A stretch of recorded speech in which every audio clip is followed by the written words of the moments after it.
Saudi Arabia में एक ऐसा शहर बनने जा रहा है जो दिखने में सीधा किसी साइंस फिक्शन फिल्म का हिस्सा लगता है। तो ऐसा फ्यूचरिस्टिक शहर जो एक लाइन में डिज़ाइन किया गया है, 170 किलोमीटर लंबी लाइन। ये लाइन ऊंचाई में 500 मीटर ऊंची, यानी एफिल टावर की हाइट से भी ज़्यादा ऊंची, चौड़ाई में सिर्फ 200 मीटर, और इसके दोनों साइड पर बाहर की तरफ बहुत ही बड़े बड़े शीशे लगे हुए होंगे। इसके अंदर हरी भरी ग्रीनरी और बहुत सारी फ्यूचरिस्टिक टेक्नोलॉजी होगी। कुछ एस्टीमेट के मुताबिक इसे बनाने की टोटल कॉस्ट $1 ट्रिलियन तक पड़ सकती है। सऊदी अरेबिया का दावा है 2045 तक रेडी हो सकता है ये शहर। क्या सही में पॉसिबल है ये? इस डिज़ाइन के एक्चुअली में आखिर में क्या फ़ायदे और नुकसान हो सकते हैं, और ऐसे मेगा प्रोजेक्ट का क्या इम्पैक्ट पड़ेगा बाकी दुनिया पर, आइए जानने की कोशिश करते हैं आज की इस वीडियो में। सऊदी अरब देश का जब भी जिक्र किया जाता है तो दो चीज़ें सबसे पहले दिमाग में आती हैं, रेगिस्तान और तेल। हालांकि ये चीज़ सच है कि ज़्यादातर देश रेगिस्तान से घिरा हुआ है। टिपिकल डेजर्ट क्लाइमेट भी देखने को मिलता है सऊदी में, जहां पर दिन में तापमान 45 डिग्री सेल्सियस तक जा सकता है और रात में बहुत ठंड हो जाती है। लेकिन इसके अलावा देखा जाए तो सऊदी जियोग्राफिकली काफ़ी डाइवर्स देश है। यहाँ पर आपको सवाना पहाड़ी और वॉल्केनिक फील्ड भी देखने को मिलेंगे। इनफैक्ट सऊदी में 2000 से ज्यादा डॉर्मेंट वोल्केनोस हैं, जिनमें से तो कई सारे एक्टिव वोल्केनो भी हैं। इकोनॉमिकली सऊदी मिडिल ईस्ट की लार्जेस्ट इकोनॉमी है और दुनिया की 18 लार्जेस्ट। लेकिन ये बात सच है कि मोस्टली ये इकोनॉमी सिर्फ तेल पर डिपेंडेंट है। इनका मेजर एक्सपोर्ट पेट्रोलियम है और दुनिया का लार्जेस्ट एक्सपोर्टर सऊदी अरबिया है पेट्रोल के लिए। लेकिन क्योंकि दुनिया भर के देश अपनी तेल पर डिपेंडेंट खत्म करना चाह रहे हैं, इसलिए सऊदी अपनी इकोनॉमी को डाइवर्सिफाई करने में बहुत इंटरेस्टेड है। इस रीजन के कई और देशों की तरह जैसे कि यूनाइटेड अरब इमरात ने भी बहुत कोशिश करी तेल से अपनी डिपेंडेंट खत्म करने की। यही वजह है कि दुबई को इतना बड़ा टूरिज्म हब बनाने की कोशिश करी गई। सिमिलरली सऊदी अपना प्लान लेकर आया है, सऊदी विजन 2030। इसका मकसद है देश की और एस्पेक्ट्स को डेवलपमेंट करी जाए, जैसे कि हेल्थ, एजुकेशन, इंफ्रास्ट्रक्चर, टूरिज्म और नॉन ऑयल एक्सपोर्ट को बढ़ाया जाए। इसी सऊदी विजन 2030 प्लान का एक हिस्सा है नियोम की स्मार्ट सिटी बनाना। सऊदी के क्राउन प्रिंस मोहम्मद बिन सलमान ने अपने देश का बहुत बड़ा एरिया इस नियोम स्मार्ट सिटी की डेवलपमेंट के लिए निर्धारित किया है। अब अपने आप में नियोम एक स्मार्ट सिटी नहीं है, बल्कि ये नाम जो है एक रीजन के लिए इस्तेमाल किया जाना चाहिए। इस रीजन के अंदर कई सारे शहर होंगे, कई रिजॉर्ट्स होंगे, कई सारी और डेवलपमेंट होंगी। ये नियोम का जो एरिया होगा ये करीब 26,500 स्क्वायर किलोमीटर का होगा। इसकी लोकेशन कुछ यहाँ पर होगी। सऊदी अरेबिया के नॉर्थ वेस्टर्न हिस्से में रेड सी के नॉर्थ में ये टोटल साइज रफली इक्विवेलेंट है उत्तराखंड स्टेट के हाफ साइज से। इस एरिया को चुनने के पीछे एक जियोग्राफिकली रीजन भी है कि यहाँ का जो क्लाइमेट है वो कंपैरेटिवली मॉडरेट क्लाइमेट है। सऊदी में रेगिस्तान के बीचों बीच जो क्लाइमेट होता है वहाँ पर ज्यादा गर्मी होती है। यहाँ रेड सी के पास है। ये नियोम शब्द का मतलब अपने आप में बड़ा इंटरेस्टिंग है। ये नियो प्लस एम से बना है। नियो एक प्रेफिक्स है जो एंशिएंट ग्रीक से आता है, जिसका मतलब बेसिकली न्यू होता है, नया कह लो। और यहाँ पर एम दो चीजों को रिप्रेजेंट करता है। एक इनके प्रिंस का खुद का नाम मोहम्मद बिन सलमान, तो मोहम्मद से एम आ गया, और दूसरे के अराबिक वर्ड है मुस्तकबिल। इसका पहला लेटर भी एम होता है और इस शब्द का मतलब फ्यूचर होता है। ये एक आइडियल शहर बनाना चाहते हैं जो न्यू फ्यूचर हमें दिखाए।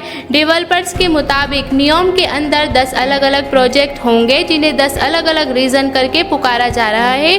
10 में से 4 रीजन की डिटेल्स ऑलरेडी अनाउंस कर दिए गए हैं। पहला एक हेक्सागोन, एक ऑक्टागोन शेप फ्लोटिंग पोर्ट, जिसे नेक्स्ट जनरेशन इंडस्ट्रियल सेंटर बनाया जाएगा नियोम का। दूसरा ट्रोजेना, जो कि पहली मेजर आउटडोर स्कीइंग डेस्टिनेशन होगी अरेबियन पेनिसुला।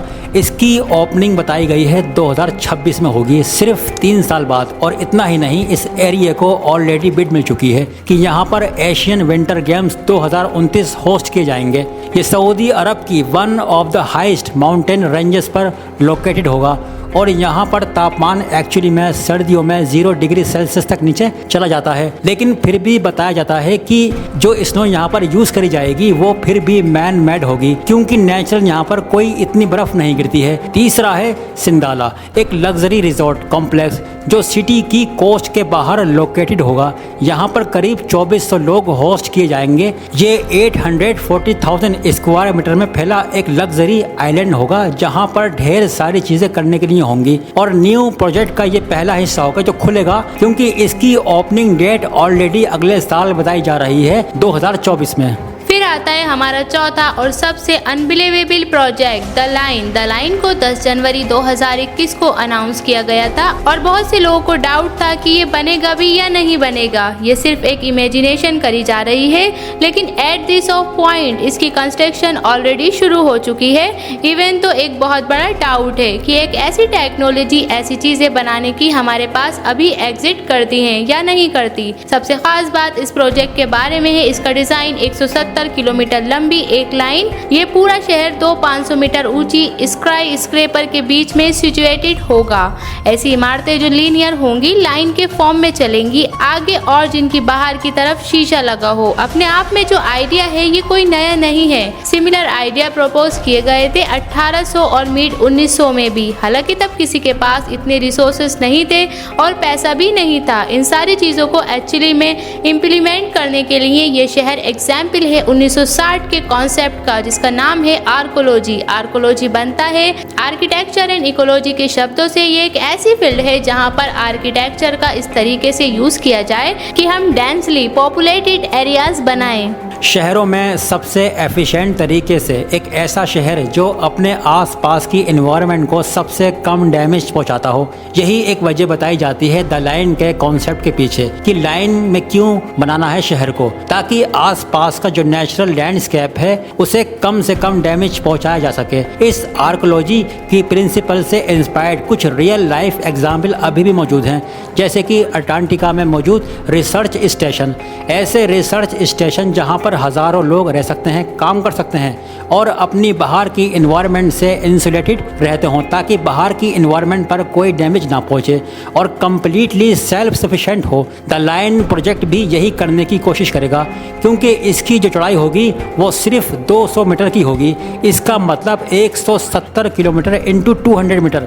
इसका जो एरिया है सिर्फ 34 स्क्वायर किलोमीटर का है और इसके डेवलपर्स के मुताबिक यहाँ पर 9 मिलियन लोग रहेंगे। ये न्यूयॉर्क शहर की पॉपुलेशन है, लेकिन न्यूयॉर्क शहर के एरिया से करीब 20 गुना छोटा एरिया है। तो जो ओवरऑल फुटप्रिंट है वो बहुत छोटा हो गया। इस शहर के अंदर मल्टीपल लेयर प्लान करी गई है वर्टिकली देखा जाए तो, ताकि लोग 3 डायमेंशन मूव कर पाएं, ऊपर नीचे और साइड में। और इस नए कॉन्सेप्ट को इन्होंने नाम दिया है जीरो ग्रेविटी अर्बनिज्म। ऊपर से इनके डेवलपर्स का दावा है कि न्यूयॉर्क को 100% रिन्यूएबल एनर्जी से पावर किया जाएगा। सोलर, विंड और हाइड्रोजन बेस्ड पावर जनरेशन का यूज किया जाएगा। इसके अंदर ट्रांसपोर्टेशन के लिए कोई सड़कें नहीं होंगी, कोई गाड़ी नहीं होगी, बल्कि लोगों के चलने की जगह होगी जहां पर पार्क्स होंगी, ग्रीन स्पेसेस होंगी। और क्योंकि ये 170 किलोमीटर लंबी लाइन है, हाई स्पीड ट्रांसपोर्टेशन का यूज किया जाएगा लाइन को एंड टू एंड कनेक्ट करने के लिए। अंदर का डिजाइन इस तरीके से होगा, इनका कहना है कि हर चीज 5 मिनट की वॉकिंग डिस्टेंस पर अवेलेबल होगी।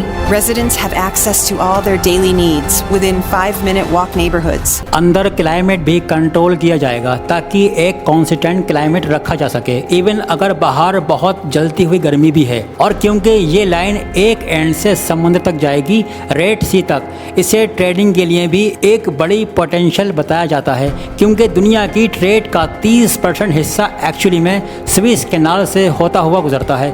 ऊपर से एक नियोम बे एयरपोर्ट बनाया जाएगा इसके पास। इसकी लोकेशन ऐसी होगी कि 40% दुनिया की चीज़ें हैं उससे सिर्फ 6 घंटे दूर हों। ये तो इसलिए क्योंकि सऊदी अरबिया की अपने आप में ही लोकेशन ऐसी है कि यूरोप, एशिया, अफ्रीका सबका ये सेंट्रल पॉइंट बन जाता है। फिर इनके डेवलपर्स का दावा है कि आर्टिफिशियल इंटेलिजेंस को द लाइन में सीमलेसली इंटीग्रेटेड किया जाएगा, पर्सनल और कमर्शियल लाइफ दोनों में। यहाँ सिस्टम बनाए जाएंगे जो डेटा गैदर करें उससे। उसका एग्जैक्टली मतलब क्या हो सकता है ये गैस करना बड़ा मुश्किल है, लेकिन ये एक बड़ी डिस्टिपॉइंट चीज़ हो सकती है। आप इस स्मार्ट शहर के अंदर जहाँ भी घूमते हैं, जहाँ भी जाते हैं, आपको ट्रैक किया जाएगा और उसके बेसिस पर आपको एड्स बेची जाएंगी या प्रोडक्ट सेल किए जाएंगे। ये एक बहुत डेंजरस पॉइंट है। इसे फ्यूचरिस्टिक शहरों का वैसे भी ये चीज़ें कुछ हद तक आपके साथ ऑलरेडी करी जाती हैं। जब आप इंटरनेट का यूज़ करते हैं, जहाँ जहाँ आप जिस वेबसाइट पर जाते हैं वो वेबसाइट आपको ट्रैक करती है, आपके लाइक और डिसलाइक को समझती है कि अमेज़ोन पर आप क्या खरीद रहे हैं, सर्च क्या कर रहे हैं, गूगल पर किस चीज़ के लिए सर्च कर रहे हैं। अच्छा, आपको उस चीज़ में इंटरेस्ट है तो आपको वो चीज़ें दिखाई जाएंगी, उसी प्रोडक्ट की दिखाई जाएंगी जिस चीज़ में आपको इंटरेस्ट होगा। इस तरह की ट्रैकिंग अगर नेक्स्ट लेवल पर पहुंच गई और भी खतरनाक हो सकती है, लेकिन इंटरनेट पर अपने आप को ट्रैक होने से बचाने का एक बहुत ही आसान तरीका होता है। अगर आपको वो तरीका जानना है तो वीडियो को ज़्यादा से ज़्यादा शेयर करें, सब्सक्राइब करें, लाइक करें ताकि हम उस चीज़ पर एक फुल वीडियो बना सकें। तो चलिए टॉपिक पर वापस आते हैं और समझते हैं द लाइन प्रोजेक्ट की डार्क साइड को, क्योंकि ये शायद कभी पॉसिबल ही ना हो पाए। इस लाइन प्रोजेक्ट को कंप्लीट करने में सबसे पहला और सबसे बड़ा चैलेंज आएगा पैसे का। इस प्रोजेक्ट को फाइनेंस किया जा रहा है सऊदी अरेबिया के sovereign wealth private investment fund का। पब्लिक इन्वेस्टमेंट फंड इसका नाम है।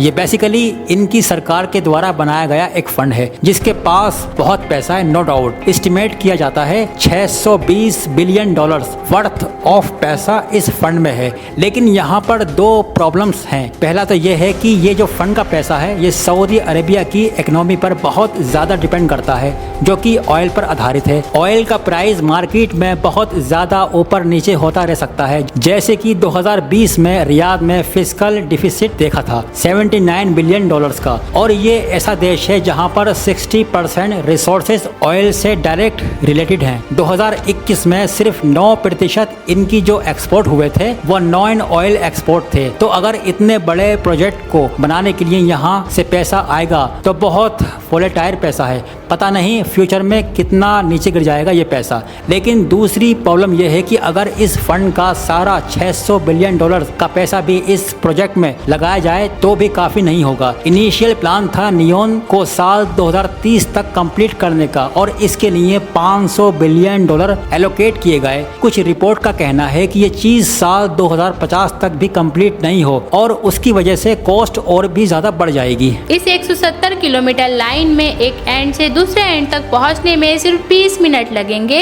ये कैसे पॉसिबल होगा? इस वीडियो का सेकंड पार्ट देखने के लिए हमारे चैनल को प्लीज सब्सक्राइब करें। अगर आपको हमारी ये इन्फॉर्मेशन पसंद आई हो तो वीडियो को लाइक, शेयर एंड सब्सक्राइब करना ना भूलें। और ऐसे ही ज़बरदस्त इंटरेस्टिंग नॉलेज के लिए बने रहिए हमारे YouTube channel AK knowledge year पर। तब तक के लिए टेक केयर।